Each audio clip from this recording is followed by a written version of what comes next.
Welcome to mass TV. పారిశుద్ధ కార్మికుల సమస్యలను పరిష్కరించే దిశగా సంఘాన్ని ఏర్పాటు చేయడం అభినందనీయమని పారిశుద్ధ కార్మికుల సమైక్య ఏఎస్టీయూ రాష్ట్ర అధ్యక్షులు కరీం బాషా, ఏపీఆర్సీఎస్ రాష్ట్ర ప్రధాన కార్యదర్శి కర్ణాకల వీరాంజనేయులు, ఉమ్మడి జిల్లా అధ్యక్షులు కుంచె అంజిబాబు, పారిశుద్ధ కార్మికుల సమైక్య నాయకులు బొస్త యేసు పేర్కొన్నారు. పారిశుద్ధ కార్మికులకు సంక్షేమ బోర్డును తక్షణమే ఏర్పాటు చేయాలని కార్మికుల సమైక్య ఏఎస్టీయూ రాష్ట్ర అధ్యక్షులు కరీం బాషా, ఏపీఆర్సీఎస్ రాష్ట్ర ప్రధాన కార్యదర్శి కర్ణాకల వీరాంజనేయులు, ఉమ్మడి జిల్లా అధ్యక్షులు కుంచె అంజిబాబు, పారిశుద్ధ కార్మికుల సమైక్య నాయకులు బొస్త యేసు పేర్కొన్నారు. శనివారం కాకినాడలో పారిశుద్ధ కార్మికుల సమైక్య ఆధ్వర్యంలో భారీ ర్యాలీ నిర్వహించి అనంతరం గాంధీ భవన్లో జిల్లా సభను నిర్వహించారు. ఈ సందర్భంగా వారు మాట్లాడుతూ పారిశుద్ధ కార్మికుల సంక్షేమానికి నిధులు కేటాయించాలని పేర్కొన్నారు.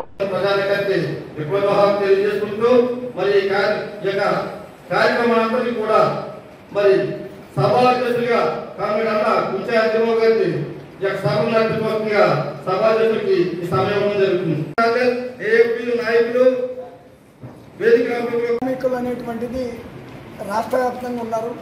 వాళ్ళకు గుర్తింపు అనేది లేదు, వాళ్ళకి కనీస వేతనం కూడా లేదు, అవి గుర్తించే ప్రభుత్వాలు కూడా లేవు. ఎందుకంటే వాళ్ళకి 20,000, 20,000, 26,000 ఇవ్వాలనేది వాళ్ళ డిమాండు. ప్రధానంగా అనేక పంచాయతీల్లో, చాలా పంచాయతీలు పారిశుద్ధ కార్మికులు వాళ్ళ వేతనాలు సకాలంలో ఇచ్చే 5,000, 6,000, 10,000 సకాలంలో రాక ఉరి తీసుకున్నటువంటి సందర్భాలు కూడా పారిశుద్ధ కార్మికులు ఉన్నారు. అసలు భారతదేశంలోనే అట్టడుగు వర్గాల్లో అలా పారిశుద్ధ కార్మికులు అనేది గుర్తింపు లేదు ప్రభుత్వాల్లో. ఎందుకంటే వారే లేకపోతే కరోనా లాంటి టైంలో పారిశుద్ధ కార్మికులు రాకపోతే ఇంకా దాని వ్యాధులకే జనం వందలాది మంది చనిపోయేవాళ్ళు. అసలు పారిశుద్ధ కార్మికుల్ని కేంద్ర రాష్ట్ర ప్రభుత్వాలు గుర్తించాలి, దానికి ఒక సంఘం ఏర్పాటు చేయాలి. దాన్ని గుర్తించే వరకు, వాళ్ళ కనీస వేతనాలు సాధించే వరకు పారిశుద్ధ కార్మికులు ఈ సమాజంలో వాళ్ళు ఒక భాగం అనేటువంటిది ప్రభుత్వాలకు తెలియట్లేదు. వాళ్ళకి కావాలనేది ఇవాళ పారిశుద్ధ కార్మిక సంఘం ఏర్పాటు చేయాలన్న భాగమే ఈరోజు ఈ సభ. ముందుగా ఈ కార్యక్రమానికి మీ అందరికీ ఎన్నో పనులున్నా ఈ కార్యక్రమానికి పాల్గొనాలని చెప్పేసి వచ్చిన మా నాయకత్వానికి ముందుగా విభవం ఉన్నారు. అయితే ఇప్పుడు ఉన్న పరిస్థితుల్లో ఏదో సంఘానికి ఎక్కడో కాడ కొంతమంది ఉడిపడి ఉన్నారు. అఖిల భారత కార్మిక సంఘాల సమాఖ్య రాష్ట్ర యూనిట్లో ఈ ఊరి అంటే తూర్పుగోదావరి జిల్లా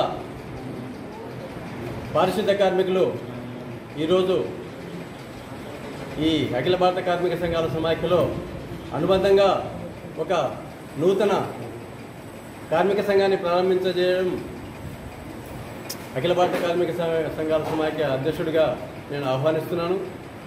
వాళ్లకు పంచాయతీ నిధుల మీదనే ఆధారపడి వాళ్ళ జీతభత్యాలు సాగుతున్నందున ఆ పంచాయతీలలో కనీస వేతనాలు ఇవ్వలేని పరిస్థితుల్లో ఉండే విధంగా చాలా పంచాయతీలు ఉన్నాయి. కాబట్టి ఆ పంచాయతీ వ్యవస్థల నుంచి ప్రభుత్వమే టేకప్ చేసి వాళ్లకు చాలా ఇబ్బందులుగా పడుతున్నటువంటి పారిశుద్ధ కార్మికులను ఆదుకోవాల్సిన అవసరం ప్రభుత్వాల మీద ఉందని చెప్పి నేను కోరుకుంటూ అఖిల భారత కార్మిక సంఘాల సమాఖ్య తరఫున ఈ ఉద్యమానికి వాళ్లకు సరైన వేతనాలు వచ్చేంత వరకు కూడా వాళ్ళ వెంటనే పోరాడతామని ఈ సందర్భంగా హామీ ఇస్తున్నాం. సమాఖ్య రాష్ట్ర అధ్యక్షుడు కరీం బాషా నేను మాట్లాడుతున్నా. ఈ సమాజంలో పంచాయతీలకు అంతంత మాత్రమే నిధులు ఉన్నాయి. అవి స్వతంత్రంగా బతికే పరిస్థితులే లేనివి. ఆ పంచాయతీల మీద ఈ పారిశుద్ధ కార్మికులకు సంబంధించిన వేతనాలు కూడా అందులో చెల్లించాలని చెప్పి ఒక చట్టాన్ని తీసుకొని వచ్చి దాన్ని అమలు చేసే పద్ధతిలో ఇంతవరకు కూడా ప్రభుత్వాలు అవే పనులు ఉన్నాయి.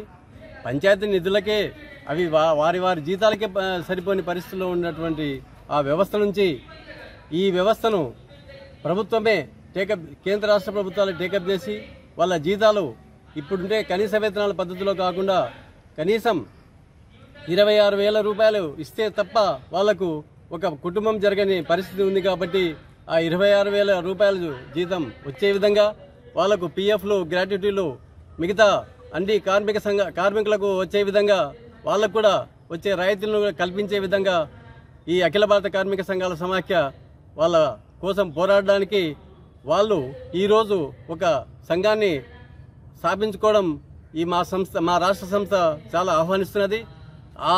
వారి యొక్క కోరికలు, వారి యొక్క డిమాండ్లు నెరవేర్చేంత వరకు కూడా రాష్ట్ర శాఖ వారి వెంట ఉండి ఆ వేతనాలు వాళ్ళు సాధించేంత వరకు కూడా పోరాడతామని చెప్పి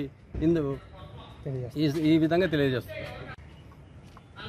సమాజానికి అంటువ్యాధులు వ్యాపించకుండా మరి తమ అమూల్యమైనటువంటి ప్రాణాలను పణంగా పెట్టి సమాజాన్ని శుభ్రపరిచి సమాజాన్ని సంక్షేమం కోసం పనిచేస్తున్నటువంటి పారిశుధ్య కార్మికులు అనేక సమస్యలతో కొట్టుమిట్టాడుతూ ఉన్నారు. ఈరోజు ప్రధానంగా అఖిల భారత కార్మిక సంఘాల సమాఖ్య అనుబంధంగా మరి పారిశుధ్య కార్మిక సమాఖ్య అనే సంస్థను ఇక్కడ ఈరోజు మరి కార్మికులు పెద్ద ఎత్తున ర్యాలీ అయ్యి మరి ఈ సంస్థను ఏర్పాటు చేసుకోవడం అనేది చాలా సంతోషం. వారికి ఆంధ్రప్రదేశ్ రైతు కూలీ సంఘం ఉమ్మడి తూర్పుగోదావరి జిల్లా కమిటీగా మేము అభినందనలు తెలియజేస్తూ ఉన్నాం. అలాగే మరి ఐక్యంగా పోరాడాలి, సమస్యలు పరిష్కారం అవ్వాలంటే పోరాటం తప్ప మరొక మార్గం లేదు. ఈ పారిశుధ్య కార్మికులు ఎవరైతే ఉన్నారో ఈ పారిశుధ్య కార్మికులందరూ కూడా అన్ని రంగాల్లో పనిచేస్తున్నటువంటి పారిశుధ్య కార్మికులందరూ కూడా ఐక్యం కావాల్సిన అవసరం ఉంది. చాలా మంది గుర్తింపు లేకుండా పంచాయతీల్లో, మున్సిపాలిటీల్లోనే కాదు సమాజంలో, హాస్పిటల్లోనూ, అలాగే ప్రైవేట్గా ఇతర హౌసుల్లోనూ ఇతర చోట్ల కూడా పనిచేస్తున్నటువంటి పారిశుధ్య కార్మికులకి కనీసం గుర్తింపు అనేది లేకుండా పోతా ఉంది. అందుచేత పారిశుధ్య కార్మికులకి సంక్షేమ బోర్డు అనేది రాష్ట్ర ప్రభుత్వం ఏర్పాటు చేయాలని చెప్పి సందర్భంగా డిమాండ్ చేస్తా ఉన్నాం.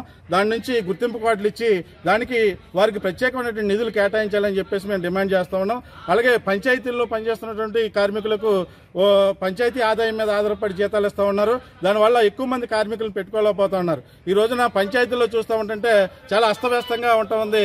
చెత్త ఎక్కడ పడితే అక్కడ డంపు చేస్తూ ఉన్నారు, రోగాల బారిన పడుతూ ఉన్నారు. కాబట్టి గ్రామాల్లో కూడా మరి ప్రభుత్వమే దానికి ప్రత్యేక గ్రాంట్ ద్వారా కానీ ఖజానా ద్వారా కానీ వారికి జీతాలు ఇచ్చి మరి అవసరమైన చోట్ల మరి పారిశుధ్య కార్మికులు రిక్రూట్మెంట్ చేయాలని చెప్పేసి మేము డిమాండ్ చేస్తున్నాం. మరి ఈ యొక్క పారిశుధ్య కార్మికుల సమస్యలు ఏవైతే ఉన్నాయో ఈ సమస్యలన్నీ పరిష్కారం కోసం ఈ యొక్క ఏఎఫ్టీ ఆధ్వర్యంలో జరుగుతున్నటువంటి ఈ పారిశుధ్య కార్మికుల సమైక్య సంఘానికి మా యొక్క ఆంధ్రప్రదేశ్ రైతు కూలీ సంఘం వెంటంటుండి వారికి సంఘీభావంగా నిలుస్తామని చెప్పేసి వారి సమస్యలు పరిష్కారం అయ్యేంత వరకు కూడా వాడుతూ ఉంటామని చెప్పే సందర్భంగా మేము తెలియజేస్తూ మరొకసారి వారికి అభినందనలు తెలియజేస్తా ఉన్నాం. నా పేరు వల్లూరు రాజబాబు, ఆంధ్రప్రదేశ్ రైతు కూలీ సంఘం ఉమ్మడి జిల్లా అధ్యక్షులు. ప్రధానంగా ఆంధ్రప్రదేశ్ రైతు కూలీ సంఘం రాష్ట్ర ప్రధాన కార్యదర్శి కర్ణాకుల వీరాంజనేయులు మాట్లాడుతున్నాను. ప్రధానంగా ఏఐఎఫ్టీయూ ఆధ్వర్యంలో ఇవాళ పారిశుద్ధ కార్మికులు సంఘాన్ని ఒకటి ఏర్పాటు చేసి వాళ్ళకి, ఎందుకంటే ఈవేళ వాళ్ళకి సమాజంలో గుర్తింపు లేదు, వాళ్ళ కనీస వేతనాలు లేవు. చాలా పంచాయతీల్లో చాలామంది వృద్ధి చనిపోతున్నారు, అది కూడా బయటికి రానివ్వట్లేదు. చాలా పంచాయతీలు వాళ్ళ జీతాలు కూడా లేవు. ఎందుకంటే ఎమ్మెల్యేలంతా కూడా వాళ్ళకు వచ్చి ఆ పంచాయతీల్లో జీతాలు కూడా నొక్కేశారు గత ప్రభుత్వం. ఇప్పుడున్న ప్రభుత్వం కూడా మరి వచ్చారు, పవన్ కళ్యాణ్ గారు వచ్చారు, పంచాయతీలు నిధులు అన్నారు, అయ్యన్నారు, ఇయ్యన్నారు, ఎక్కడ చెత్త అక్కడే, ఎక్కడ కాలువలు అక్కడే, ఎక్కడ కంపు అక్కడే. ఇవన్నీ తీసేవాళ్ళు ఎవరంటే పారిశుద్ధ కార్మికులు. వాళ్ళకి సమాజంలో గుర్తింపు లేదు. ఆ గుర్తింపు కోసం ఇవాళ ఏఐఎఫ్టీయూ ఆధ్వర్యంలో దాని అనుబంధ సంఘంగా ఒక పారిశుద్ధ కార్మిక సంఘాన్ని ఏర్పాటు చేయాలి. సంఘాన్ని ఏర్పాటు చేసుకుని ఇవాళ ప్రధానంగా కాకినాడ పట్టణంలో ఏఐఎఫ్టీయూ ఆధ్వర్యంలో పారిశుద్ధ కార్మిక సంఘం సభ జరుగుతుంది. ఆ సందర్భంగా ఈరోజు మేము వాళ్ళ వేతనాలు కనీసం వాళ్ళకి 26,000 ఇవ్వాలి, సమాజంలో గుర్తింపు కావాలి. అట్టడుగు వర్గాలు అలాగే అసలు భారతదేశంలో ఏ వర్గం చేయని పని, అట్టడుగు వర్గాల్లో కూడా ఏ వర్గం చేయని పని ఆ వర్గమే చేస్తుంది. కాబట్టి ఆ వర్గానికి గుర్తింపు అనేది లేకపోతే ఇంకా ఎందుకు ఈ ప్రభుత్వాలు ఏం ఆలోచిస్తున్నాయి? కేంద్ర రాష్ట్ర ప్రభుత్వాలు ఖచ్చితంగా కేంద్ర ప్రభుత్వం కార్మిక వ్యతిరేక చట్టాలు, రైతు వ్యతిరేక చట్టాలు, విశాఖ లాంటి ఉక్కిని కూడా ప్రైవేటు పరం చేసేసి కార్పొరేటివ్ శక్తులకి కట్టబెట్టాలని ఆలోచిస్తుంది. మొన్న అందులో 3,000 మందిని అవసరంగా పర్మనెంట్ ఉద్యోగుల్ని పక్కన పెట్టారు. వాళ్ళు పెద్ద ఎత్తున ఉద్యమం చేసి వాళ్ళు విజయం సాధించారు. మేము కూడా ఆంధ్రప్రదేశ్ రైతు కూలీ సంఘం ఏఎఫ్టీయూ సంఘాల మద్దతు కలిసి సందర్భంగా తెలియజేసుకున్నాను. పారిశుద్ధ్య కార్మికుల సమక్ష తరపున ఏఎఫ్టీ అనుబంధంగా ఈరోజు నన్ను పారిశుద్ధ్య కార్మిక సమస్యకి ఒక నాయకుడిగా మన అన్ని సంఘాలు కూడా కలిపి ఏఎఫ్టీయూ, తర్వాత రైతు కూలీ సంఘం, తర్వాత పీడిఎస్, తర్వాత అన్ని సంఘాలకు కూడా నన్ను ఎన్నుకొని ఈరోజు పారిశుద్ధ్య కార్మికుల మీద పోరాటం మీరు ముందున్నానని అందరూ కూడా నన్ను మద్దతు ఇస్తూ ఈరోజు ఇంత భారీ కార్యక్రమం పారిశుద్ధ్య కార్మికులు తరపున పెట్టినందుకు అన్నలకి, రాజ్భవన్ గారికి, అలాగే మన రాష్ట్ర అధ్యక్షులు ఏఎఫ్టీ రాష్ట్ర నాయకులకి ధన్యవాదాలు. ఎందుకంటే మీడియా మిత్రులు ప్రతి ఒక్కరికి కూడా ఈ సమక్షని ప్రతి ఒక్కరు కూడా ఈ బయటికి తీసుకెళ్లి పారిశుద్ధ్య కార్మికులు ఏదైతే అన్యాయాలు జరుగుతుందో తప్పగా మీడియా మిత్రుల ద్వారా ఈ రోజు మాకు అవకాశం ఇచ్చిన ప్రతి ఒక్క మీడియా మిత్రులు కూడా మా ధన్యవాదాలు తెలుసుకుంటూ కార్మికుల ఐక్యత